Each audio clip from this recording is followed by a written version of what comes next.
Good evening, everybody. Thank you for being patient and waiting for us.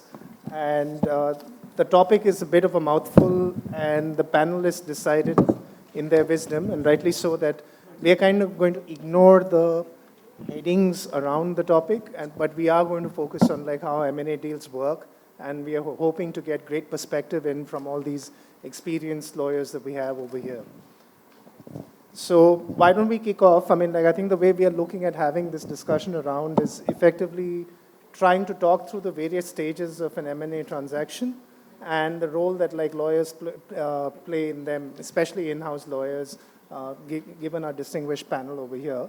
And we are also going to like end up with like some kind of interesting sort of like discussions around what are the attributes of a good M&A lawyer and what is the kind of advice that like we can all give any young people, budding M&A lawyers. We don't see too many of them around, so do feel free to pass them on to like any budding M&A lawyers that you know. Right? So without further ado, why don't we just like kick off by just like trying to understand, you know, what is the kind of like pre-deal prep that you see happening in the context of an M&A transaction, and how does like legal really come into play over here, and what is the role that they have? So let's say in India we have DPCO, which regulates our prices. So what we try and do, let's say DPCO has come back with a reduction of prices of any products. It's our responsibility to go back to management that say that these products prices have reduced. That means there will be a competition in market which may not be able to survive, and hence you can actually go after those products. But this happens in many companies in very rare cases. Normally deal making is done by BD, deal making is done by M&A team. We do play a supportive role in sort of clarifying to them that this deal makes sense, this deal doesn't make sense. Normally we receive information memorandum for any deal, and we do actually put in our perspective that whether that information memorandum makes sense, if this has any legal holes specifically, whether for that geography, considering our business in the geography, considering legal landscape can play a role or not. So while we don't bring deals, but we do actually contribute a lot in relation to deals as such.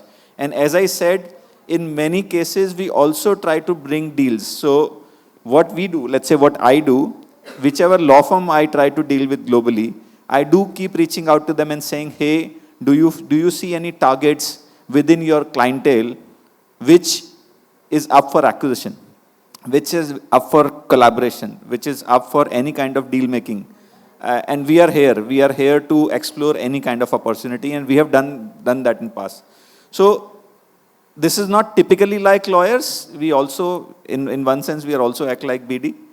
But yes, this, in my view, should pick up for in-house general counsels like us. Bringing actual business to the company or to the BD deals is one thing which, in my view, we should pick up, and we do it.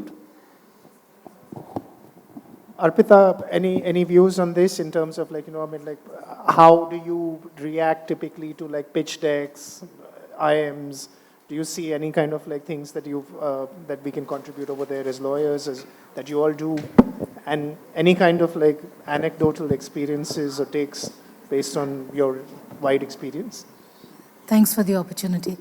So I think what my colleague talked about is something which is a little more advanced, of legal moving into a BD context. The deals I've worked on really doesn't allow lawyers to do much of BD. And the M&A transactions that I've looked at almost always come to us after the IM is fairly well subscribed to by all the stakeholders, right? So just before it goes out, so essentially there is a business concept or a commercial agreement meeting minds at least on what the target is supposed to be. Is it an asset sale? Is it a proper merger? Is it a license? Is it, you know, a larger deal across different jurisdictions? So I haven't personally done any deals where me or my team work as BD, but I think it's a very interesting concept. I think as you go into the more regulated space, lawyers are branching out to do more than just pure legal, based on the business acumen that they gain out of working the legal environment for a long period of time. So I think that's something that's on the anvil. I think it's great if we can contribute. From my side, I do think that the scope of the traditional legal team outside of regulated industry, broadly we'd say IT, ITES, deals usually come when there's already a commercial agreement as to which way the company is headed. And it is for the lawyers to understand what that deal is. What is the true commercial impact? And maybe as we go along with this discussion, we'll talk a little bit more about the role of young lawyers in an M&A transaction. But in terms of the pitch and the IM, I think our role comes in to understand what is represented in the IM, what is the commercial understanding. And the trick is to get that right so that you can identify what is the due diligence that you're going to do to make that commercial agreement hold and not fall away. Just to add to what Vivek and Arpita has said. In any M&A transaction, I think the objective is to understand why we are acquiring that target. What is the core in acquiring that? What synergy that target is bringing us? That comes from the business team. But as a lawyer, as an in-house lawyer, we need to understand that we need to articulate that into the DD process also, and then in the definitive agreements also, that the risk associated with protecting the core, that should be important, whether it will be technology, IP, people. So for what we are taking that target, that is important to protect that. I just supplement I'll just supplement a few thoughts. In fact, more than what is stated on the panel, I have a different experience which I wanted to share with you. Whether the deal is consummated or not, IM has been generated or not, or whether we have been asked to look for a deal or not. Many a times, my directors and my managing director have called me inside their chambers. They've asked me, do you know somebody who is very good in Saudi Arabia? Do you know somebody who is very good at Poland? Do you know somebody who is good at X and Y countries? It happened about 5 to 6 instances for me. That means obviously they're trusting the lawyer. They're looking for some information in the sense that we have the legal connect with somebody with the local jurisdiction and the local laws. So they're looking at you as a kind of a powerful resource before they enter into a kind of a deal. So this is one signal you need to catch up that yes, there is a deal which is going to happen in XYZ country. It has happened, it went through, and I was a part of it luckily, so I could really perceive it. That's one.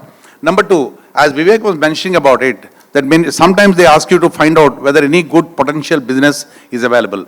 I was working long time back in a paint company, Asian Paints. So that time there was a kind of a proposal that we wanted to get into Australia. Is there something which you can really look at kind of an Australia from your sources and your information? Can you come back with the kind of an information? I'm very specific to it. So these things, don't be surprised that if somebody is senior enough in your system calls you and asks you for some information, something is being cooked, number one. Number two, you are being respected in the system. I think that's a pride as lawyers we need to derive in the system of M&A. I think that's a very interesting insight and an observation about the pride part, because I think too many times we don't take enough time out to enjoy these moments and bask in the glory, so to speak. Moving on, I think Arpita has set up the segue very well for talking about diligence. Why don't we just walk through diligence? And I think she has a couple of very interesting quotes and comments that came through when we were having our initial discussions. So I'll start with one which is, this is quote unquote, Arpita, due diligence is a way of life for an M&A lawyer. Thank you. Thanks for Over that to you. opportunity. So basically, we use the word DDR, DD, and everyone's like, yeah, it means due diligence, but what is due diligence? It's different when you're practicing in consulting side, slightly different when you're in-house. So I'm going to give a little bit of an in-house perspective. You know, when we as lawyers sit around over here, we go to the base of it and think that due diligence is only legal due diligence. So that's the first fallacy. Legal due diligence comes about after the financial due diligence is done and after there's a deal on the table. So what is the role that we as lawyers will play in that financial diligence or in understanding what that financial agreement is?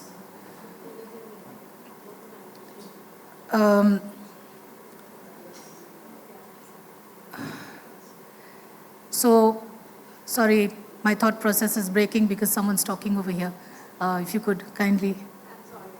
Yeah. So where I was at is, once you understand what the deal is, then you will start thinking as to what should your due diligence comprise of. So everyone's got a checklist, maybe 100 pages long, maybe 50 pages, maybe 10. But, you know, is your checklist sufficient if you don't understand what the deal's about?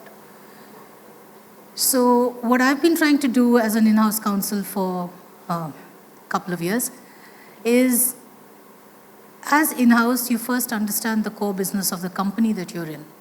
And your diligence is a way of life, because when you start systemizing your systems in terms of your agreements, your contracts, signing authorities, your compliance requirements, you know, you start building your database from the time you start working in that company. You're already in a sense of preparedness for anything that may come, whether you're a target or you're an acquirer. Because M&A is going to happen. It's part of everyone's life.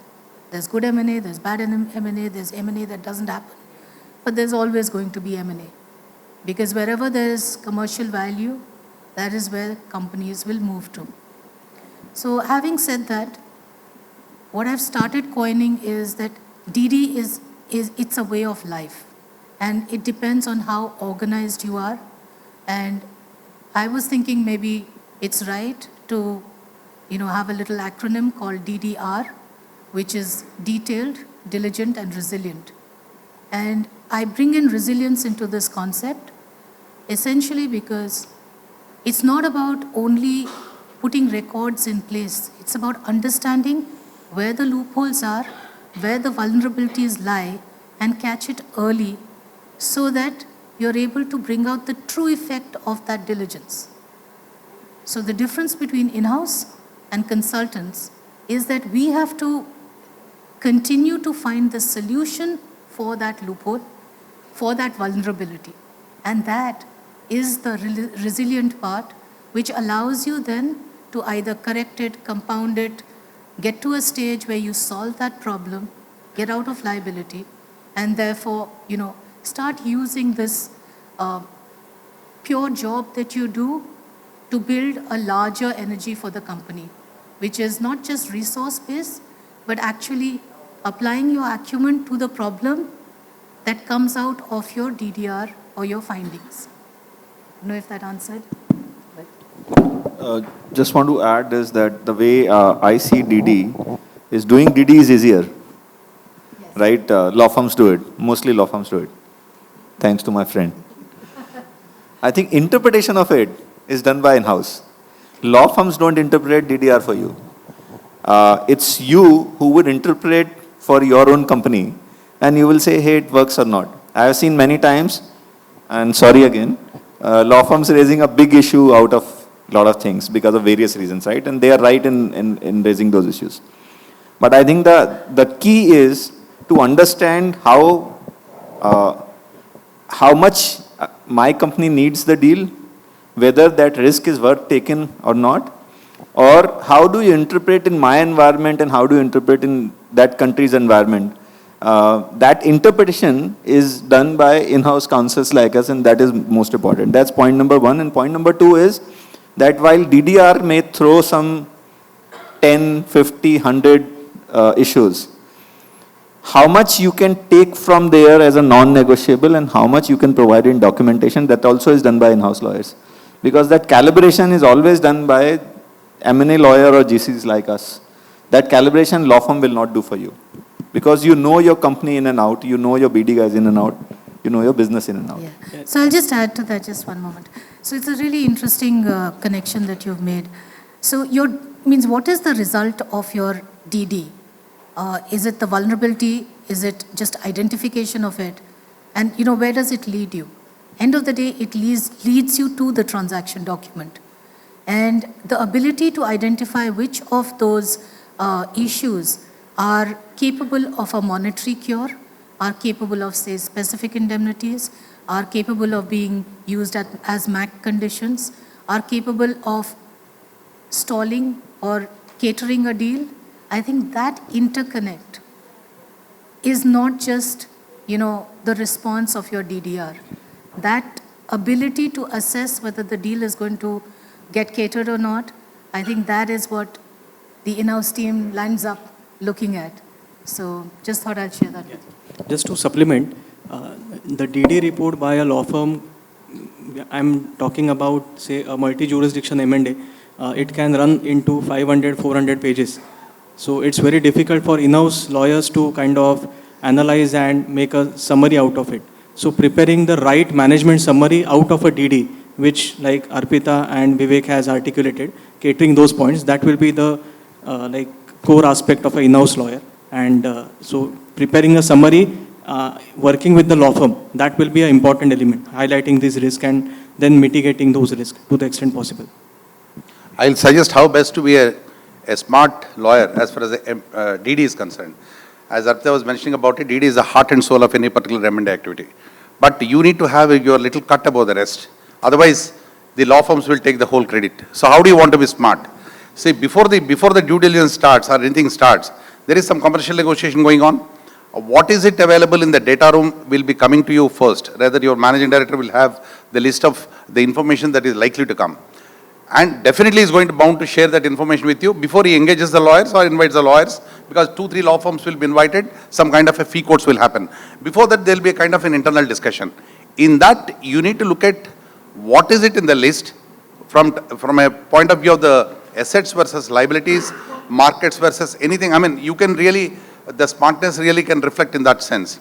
It happened in one of the instances where I was into a DD in one of the Polish ventures. We were to take over the company. Then suddenly I found list of assets which are not likely to be handed over is one column is given. I was just looking as to why it is not being given. I mean, it's a part of one particular process plant. Why a particular plant is not being given? Then I found out the reason is that the equipment which is there lying in that particular plant, it's a glass equipment, is completely coated with gold. So there is a huge gold element in that particular plant, segment of the plant, which they don't want to give it. When we looked at the overall holistic valuation, we found this immediately pointed out. Why is it this particular plant is not being given? If we have to set up what is the kind of a cost, can we really look at it, is what I put a question to marketing team. Marketing came back and said it is going to be huge cost. Then we went inside, we found that there is a gold element which is missing. So when the gold is missing, what is the point in a deal as such? So obviously, these are the kind of a smart tricks one need to do. Don't think nothing is our job. I mean, there are respective segments. No. Look at everything. Look through your heart, because as she said, DD is our heart and soul. So look into every content. You are bound to stumble upon at least two to three elements of it, the smart thinking as such. Very interesting thoughts. Any kind of experiences that you want to share, you all? I mean, at this particular stage, bad DD, good DD, things that you had to walk away from, things that you had to live with. I think that's the harder one, right? Yeah, Go ahead. Yeah, one example was that we were very close to signing the definitive agreement. This was in Spain, and so everything was agreed. We agreed with the owner. It was a family-driven business. But just one day before the transaction, the owner's wife said that I don't want to do this deal. And that was a reason which nobody had expected. And as she had said that, we had to cancel the process. So there are many instances. Be careful about the promoter's wives. You have to DD making sure that all the stakeholders are interested in the deal, I suppose. Yeah. So many interesting incidents like that. So in one of the deals, while we did DD on the company, we realized that promoter has sort of managed his holding in about 30 different companies, right? And managing those 30 different companies was a challenge. That's one. We also realized that he had some post-closing obligations. We realized that he will take money from us and set up a shop in probably Cayman Island or Caribbean or somewhere. And and we realized that how to get the money back. So let's say if we have to enforce indemnity, where we'll enforce indemnity. And because of that issue, and indemnity there, we have kept a limit of about 20% or so. We realized there's a high risk there. We will not be able to enforce indemnity. What to do? Either negotiate the price or leave the deal. So there are many instances, but just to also tell you that M&A for our kind of company is completely different ballgame altogether, because we do, let's say, bankruptcy M&As. In that, the DD itself, you get a very short window. You get a defined documentation which you have to mark up, and you are judged against how much issues you bring up, how heavy or how less your markup is, what is the deal size, and actually in especially bankruptcy kind of M&A, everything else doesn't matter, your money on the table matters the most. Then in that case, you have to calibrate. If business says that deal is too attractive at this price, they often push you not to do DD but get into the deal. In that case, you have to play a very smart role and saying, thoda to kar lete hain. Actually, I mean, like, have any one of you been part of transactions where you're the target? And does that change things around in any way? Yeah. We were the target. You were the target. I mean, you were being acquired, right? So we do, especially for pharma, we do a lot of churn outs, right? What we do is we churn out non-core assets. It's in public domain, and I can talk. Very recently, we had a R&D facility in Netherlands. We sold it off. We had very recently, I think 2 days back, we sold off our brands to Eris Life Sciences. So we do a churn out, and in that case, when we set up our DD room, then we have to be very fair, I can say. Now, I don't know what questions you want to ask in relation to whether we have been target, but yes, we have been target. And in that case, you have to identify what is best for the company and what is best for the deal, because ultimately, if you are the target, then your first and primary objective is to get rid of the asset. Now, getting rid of the asset is also a balancing thing, because you need to disclose all information, but at the same time make the deal. So there are many nuances there in that sense, but yeah, if you want to ask specifically, please go ahead. More in terms of, like, you know, when the shoe is in the other foot, does it bite? Of course, yes. On one hand, when we go to our BD team and say, hey, we want 100% disclosure from other side. From our side, BD team says, no, we want to get this deal done early, so set up as short data room as possible.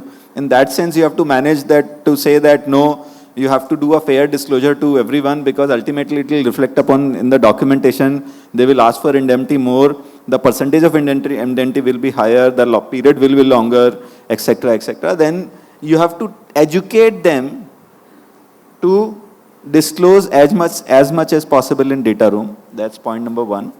Other thing which we keep doing is we try to calibrate that legally how important deal is to other side. And that role we have to play internally, which is partly BD, partly legal. So when we are target, the disclosure document, indemnity and limitation of liability become very important, which otherwise it's not. Yeah. Yes, so I came off a deal which was a mix of an asset and share transfer and a license, all in one, in 4 different jurisdictions.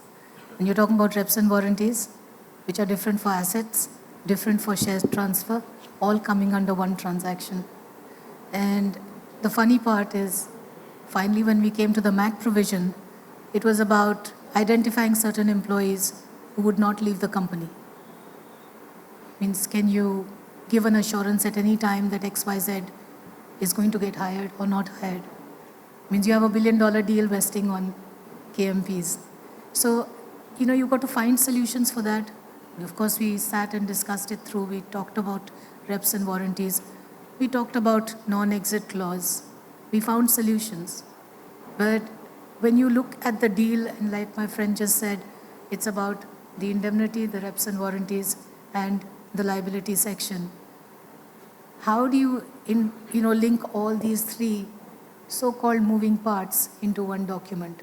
And that is where you need to upskill yourself, both in terms of how you spend time with the deal team. You're probably not going to be the smartest person in the room. There are going to be parts where people will override you. There'll be situations where you know you're saying the right thing, but it's not in the flow, and you'll have to give up some of those. So how do you deal with those things? Those are also part of, an in-house attorney or even a consultant. Means there are lots of lawyers who try to argue above and beyond their brief, and you need to, pull back. So I think the trick in any M&A is to have a very close-knit legal team which understands the actual deal.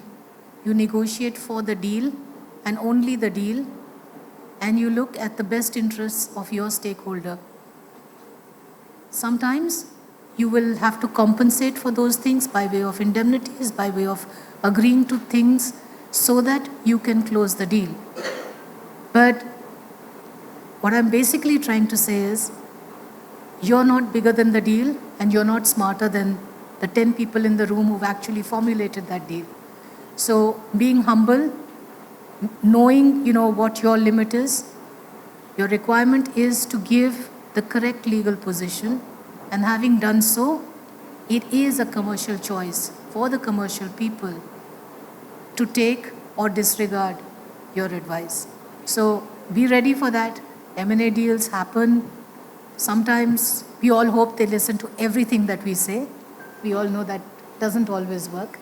So, a bit of humility in the process will take you a long way in getting your deal signed. I think that this is an interesting segue that we can use to get into a discussion on what are the attributes of a good M&A lawyer that you all believe based on your experience as well as what you've seen around. And I'm sure a lot of situations where what you have seen saying this is not to be replicated, which also helps in you thinking and figuring out what are the attributes of a good M&A lawyer. Should we just go in turn? So attributes of M&A lawyer, first of all, you should understand sometimes you make the deal, sometimes deal makes you, right? So, continuous learning is one process. I have in my team 2 lawyers who do only M&A and nothing else. One for emerging markets, which is India, AAA, etc., and one for developed markets. The attribute which I see in them and which I try to tell them is that first of all, you should be a deal maker. You should work towards making the deal rather than breaking the deal. So your eye for detail should go towards that, okay, this is the problem, but this is also the solution. Because pointing out problem in a deal is very easy. But giving the solution is the difficult part, which M&A lawyers should do.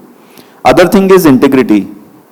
Very, very important towards the company. Again, humility. You are there to make the deal and you are not the smartest one, very, very clearly. You should understand your limitations in relation to your knowledge.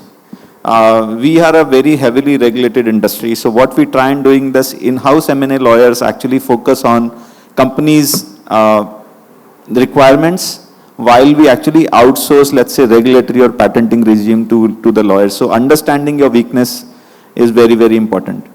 Knowing your strength, it's okay. I think you should always know. And that's how you play between your weakness and strengths. I think that's all I can think about. I'm on a different platform. What he said is right, but I'm on a different platform. Let me tell you, M&A happens only in teams. It doesn't happen in isolation. Except for the leader of the general counsel, sometimes you'll have one-to-one discussion. Otherwise, it's bound to be at least 3 to 4 people in your team who will be closely working before it gets spread out into the other teams as such. Here you need to, as a leader, I'm talking from a leadership point of view, The leader is the one who need to create both the teams as such. The one who is for the deal and the one against the deal. I think you need to give a kind of a specific mandate. Which are the red flags which we need to be covering in this one? That is what you need to see. And which are the green ones the other team need to see. What happens is that neither of them is wrong, neither of them is right. Because you need to take as many positives and you need to neutralize as many negatives. So then only the deal can happen and we can really push through and move through. And for every problem like a red flag, there is always a solution, either in terms of a liability or capping or not to go about it or reduction of the valuation, something is there. But always looking through the prism that we should sail through and we should make the deal, that doesn't really give the kind of a work of a legal due diligence, the right work. So as a leader, one has to take both the sides and he need to promote both the sides. Now as a participant, that I am the one who is following my boss. I can take my individual view, depending on my attitude. If I think that this is the business which is not worth going about it, I need to emphatically state in my own conviction as to why this business deal should not go. Or going through, yes, always I can say, but not going through is something which we need to have more of a conviction. Sometimes you will succeed if you raise more of a red flags. Initially you will be looked down. But at the end of the day, they think that he is a guy who is very cautious and he wanted to put it, but ultimately he is amenable to the suggestion as such. I think this is a kind of a promotional culture within the M&A team. We need to have it. Since most of us are lawyers and the leaders and the lawyer and the kind of the deputies who are working under, they need to have this kind of a sense. And eventually you will all become the leaders at one day. The youngsters I'm talking about.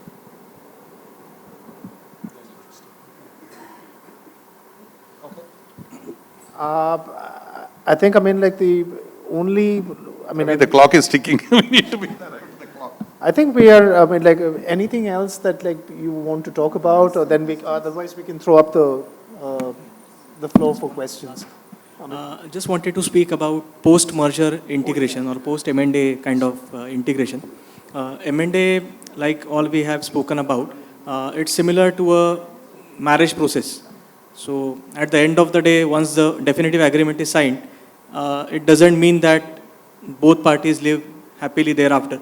So there are initial challenges. So as a post-merger or post-target acquisition plan, you need to have day 0, 30, 60, 90 days, clear plan articulating what exactly you need to do in terms of changing the policies, processes, integrating them, what kind of people you want to continue with in the target, how you want to align them with the parent company. The communication should be right from the day one, from top to the bottom. So that should be very clear. And obviously, ultimately, why we have acquired this asset, that should be protected. And to that extent, because it should not happen that you have acquired some asset for some valuation and then it turns out to be that the entire value is taken away by someone, or there is a, so protection of that core is important in terms of protecting IP, confidentiality, trade secrets, whatever it may be, and people also along with it. So this is also important element to ensure that we have a successful M&A. Sorry, last interesting aspect from our side, that normally we try to buy assets, not the companies. Very simple, you don't want to take unlimited liability. Liability is especially for us that we are US listed company, we don't want to take liability in relation to FCPAs. Environmental, so let's say, so nowadays what I see, other than very large M&As where companies merge, I am seeing the consensus between companies like ours that we want to pick up assets rather than entire company. An asset deal is, in my view, always better. I know there are a lot of complications. I'm not talking about India, but other complications as well, but yeah. On the post deal making, because we jumped from straight away due diligence to the post integration, fine, I would like to pick up a couple of things and would like to state to you. Post deal integration is the most important thing which can make or break the kind of an M&A. You might have taken the asset, but the asset never works. So unless and until you play it with the kind of a kid gloves and give the due comfort to the people, particularly the transporter, international kind of a waters if you go, and in the transporter M&A, there the personnel are very, very important element. Particularly the critical functionaries are very important. Their so-called managing directors, their marketing directors, their top-end production managers, they are the ones who are very important. Similarly, their key distributors, they are very important for you. So whatever deal we are doing it, usually what we do is that in the post-integration, we ensure that if it is an Indian company acquiring, let's say, that UK-based company, the UK personnel are continued for a reasonable time of 3 years to 5 years. To that extent, that's called the retention policies and so many retention agreements, etc. we make it. But what we ensure is that they are continued at least for a period of 3 to 5 years with an additional pay, additional incentives, without which the business will not run. The very purpose for which you started this M&A process sometimes may not work. So that is one of the key initiatives. Second, the cultural shocks, we need to be very alive about it. Because an Indian company taking over a foreign company, particularly on the West or the American front, is something which is not very respected in the good olden times. Now to an extent it is being respected, but in the good olden times it is not being respected. Again, I'll come back to one example where Asian Paints has acquired a company called Pacific Paint Manufacturing Company in Australia. A Pacific Paint Manufacturing Company is a local dominant company of the Australia as such. But Asian Paints has gone and acquired that company. Nowhere we could publicize that Asian Paints, the word Asian is a kind of a little devilish for a kind of an Australian. Australian cannot accept the thought that an Asian fellow is taking over my company as such. So we underplay it to the extent we underplay it because it's a cultural issue. That cultural issue of Asian has been completely downgraded and it is only the Pacific Paint which has been promoted and that's how the deal went through. So whichever country you go through, ultimately the sensitivities of the people and the sensitivity of the markets, they need to be taken into consideration. I can give you many examples of similar nature, but I'm sure that each of you have similar experiences in your past. Yeah, I wanted to just take a minute on this. So post-integration, I think, we don't have time to go into a detailed discussion, but anyone who's really interested in seeing the fate of M&A and whether the deal, the due diligence, etc., actually played out for the, effective consummation of the deal, means you should look at AOL Time Warner as the largest example, Boston Scientific, HP Compaq. These are all, historically, means if you're an M&A lawyer and you haven't read those deals, I would really suggest please go read it because each one of them, it derives from a lack of a diligence exercise. End of the day, either the asset was not categorized well or culturally it was misfit. AOL Time Warner was culturally a complete misfit, right? It resulted in total value eradication. We're not talking 5 billion, 10 billion, right? So if you're going to be in this world of M&A, you must learn from the deals that have already happened and look at that, to understand what all could be the effect of your lacunas in the DD. So I just wanted to leave you with that historically there's lots in place. As good lawyers, read a little more, research a little more, and continue with the DDR, as I explained earlier, detailed, diligent, resilient. One last guidance I would like to give is that, assume for a moment, don't think me that I'm a senior, but I am also one amongst the crowd, as simple as that. So the point here we need to note as kind of an M&A lawyer is that independent of whether we do the M&A deal or not, keep looking at the kind of a good M&A deals that are happening around. Please read for yourselves. Look at the kind of important checklists or important observations that have happened out of it. And individually, please look at some of the jurisdictions because Europe has got a different kind of a flavor to US has got a different flavor to the Far East. Far East has got some Bhumiputra related issues, etc., where the locals of the land, they need to be there. So is the case with GCC, where the locals of the land, they need to have a dominant share. So unless and until we get to the basics and understand for ourselves, obviously when you are jumping into a gun of the M&A team, you may not be in a position to contribute. So independent of whether you go into M&A or you don't go into M&A, this is one facet of the law. Everyone need to continuously kind of churn out and learn for themselves. Scribble a little notes, revisit once in a way. One day it will come in handy, but definitely you will be a smart liar. Thank you very much. I think this has been a very insightful discussion. We'd like to throw the floor open for questions.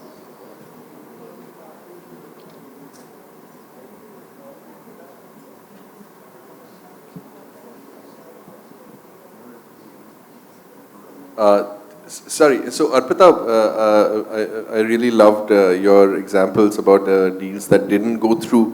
What I was hoping, but I was surprised, particularly since Vivek's on the on the panel, no one mentioned Daiichi Sankyo and Ranbaxy.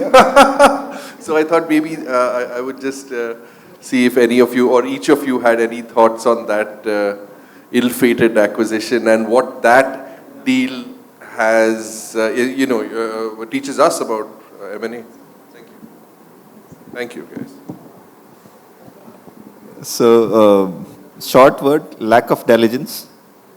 And also, especially Japanese, and Ashish is sitting here, he's from Japanese law firm, and he would tell you that I think thought process of a Japanese residents versus Indian is entirely different.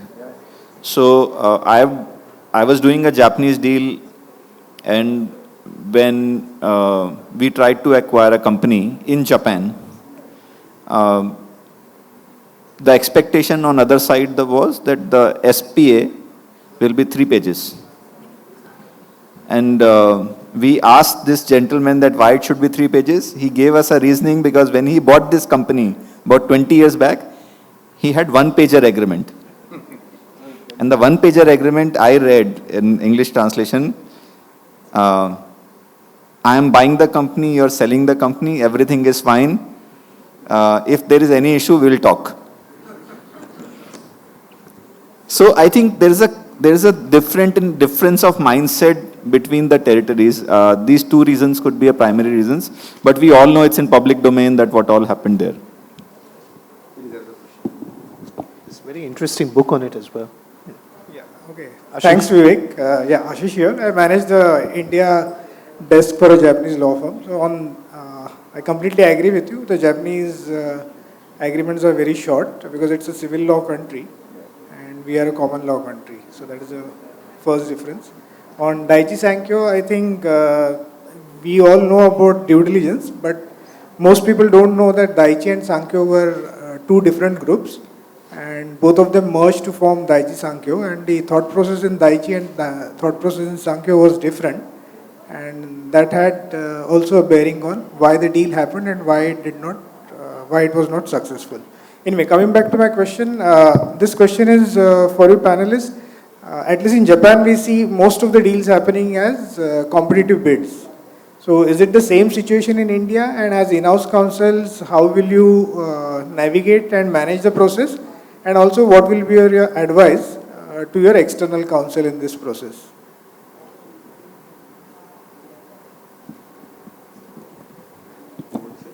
So I think more and more deals are through bidding process. I think if I see 10 years back, then private market deals were high, especially in pharmaceutical sector, because Indian pharmaceutical sector is very small again. Globally also, generic pharmaceutical is again a small market. See, we probably know each other well. So we want to know who wants to sell what and who wants to buy what. Normally, nowadays, if I see, there's a lot of bidding happening, and this era of bidding is expanding a lot. So to answer your question, in India, I think people have accepted this fact that deals will happen through bidding nowadays. And what was the second question, sorry? The question was, how will you, as an in-house counsel, how will you manage the process internally, and what will be your, how will you look at your external counsel, and what guidance you will give and what guidance you will seek from your external counsel? So I think to be very honest, in bidding process, as Badri said earlier, that, and I think Arpita also said, we lawyers come late into the picture. In half deal is already cooked and then we come into picture. Normally, what we are trying to do internally is we are trying to get into the process as early as possible. That's the goal of in-house team, that we get into the stage of IM receipt and then NBO. That's where we are trying to manage the process so that we fully understand the deal very well. Our expectation from external counsels are that they should be our extended hands in one sense. rather than playing on other side of table. I have seen many times that lawyers, especially outside counsels, try to be on other side of table. They need to be this side of table, understand the business a lot, understand the internal difficulties a lot, and then try to solve problem together. I'll slightly tweak to the extent that the external lawyers and the internal lawyers, in-house counsels, it's a wedded marriage. Already we know about 2-3 counsels with whom we sail along, and they also know with which company they go along. I mean, we develop a kind of a bonded relationship. It's not that the external counsels come just overnight and then we engage them as such. So I think there need to be a kind of a fair play between what you can take on, what is comfortable to you, you take on, and what is uncomfortable to you, you throw on the external counsels. I think that is the best way to handle. Why, the reason is not because of the semantics I'm talking about it. The reason is where they can probably get into their own international domain to gather the information, they would be in a position to do rather than the in-house counsels. So the in-house counsel have got certain limitations, but definitely taking along the external counsels would be a better route to succeed in any kind of situations. I can just add to this, your selection of external counsel for any deal is so important, because it's not only about the counsel that you're appointing. If you have a multi-jurisdictional deal, you have a US element, you have a European element, you may have a Southeast Asian element. You've got to see that all these counsels work together. And that synchronization is really the role that the internal GC of the company plays. So sometimes we actually choose someone who is more expensive or less expensive, depending on what synergies you're getting to the table. So if you have a cross-border transaction and the two law firms aren't getting along together, means you've got a disaster at your hand. So you've got to really, carefully create your glove with your 5 fingers if there are 5 law firms, and they need to seamlessly work together.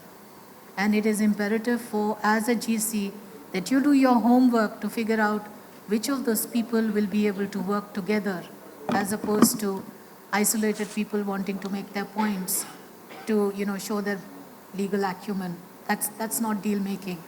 So just wanted to point that out. We've seen some deals where we've got beautiful counsel. There are other deals where you haven't been so successful. But I think the trick is to do as much research as you can, be earlier on in the game when you know the transaction, and then you know which kind of counsel you want to appoint for that deal. Ashish, just one last thing on the question that you asked. So, and just supplementing what Vivek was also saying. So I think there is a lot more movement towards the competitive bidding side. So every transaction now pretty much starts off as competitive bidding. Whether it still ends up there or not is a separate question. But I think the start of it now increasingly is that everybody wants to try and do a competitive bidding for better value maximization, getting better pricing, etc. A lot of deals that we've seen at least fall off the competitive bidding thing, and you'll end up being bilateral or negotiating with 2 people mostly. But everyone is starting off that way is what we are sensing over the last year or so.